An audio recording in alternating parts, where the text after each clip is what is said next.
All right, now on this one, I want you to see the difference of what happens when we work inside the square root. So once again, we have on here, just get the basics down, we have the square root of x right here.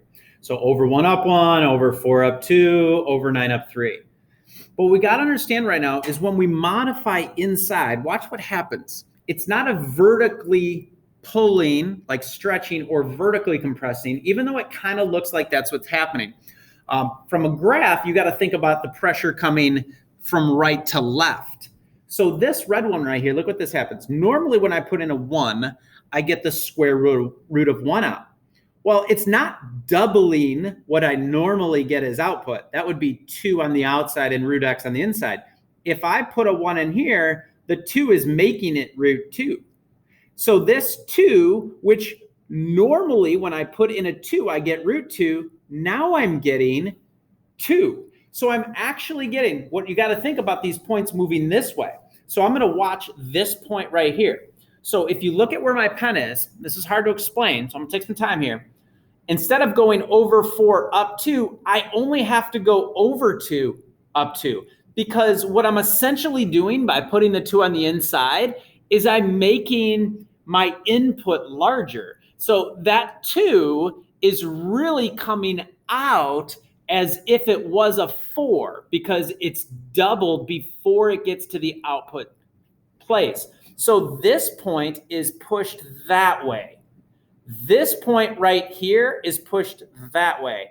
And this point right here, look at it. Normally, what does it take? It takes me right 9 to get up a level of 3. Well, now with the 2, I'm getting up to a level of 3 at 1, 2, 3, 4.5 up 3.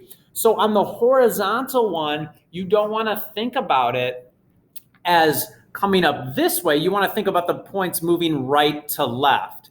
So this point right here, like that's not on the blue graph that we see, the normal one, but it actually is. Because look, 1, 2, 3, 4, 5, 6, 7, 8, up 4. Well, this point would normally be on this one over 16 up 4 because the square root of 16 is 4.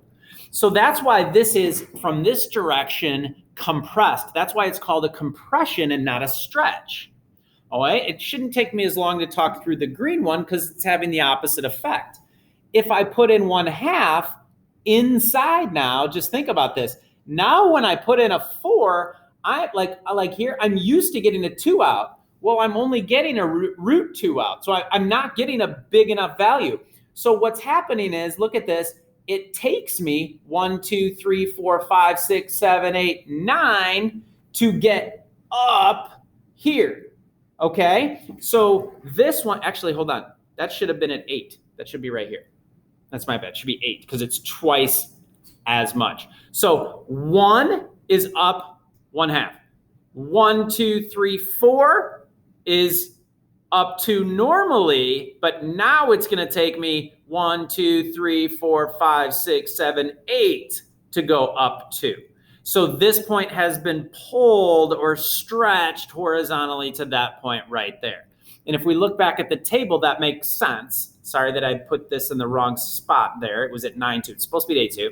But this right here is, if you put in an 8, think about it. What's half of 8? 4, square root of 4, 2. That's what's happening on the green graph. Okay? That is not an easy thing, and I wanted to use our class time a little bit differently, so I hope that helps you at least understand those a little bit. If not, please ask.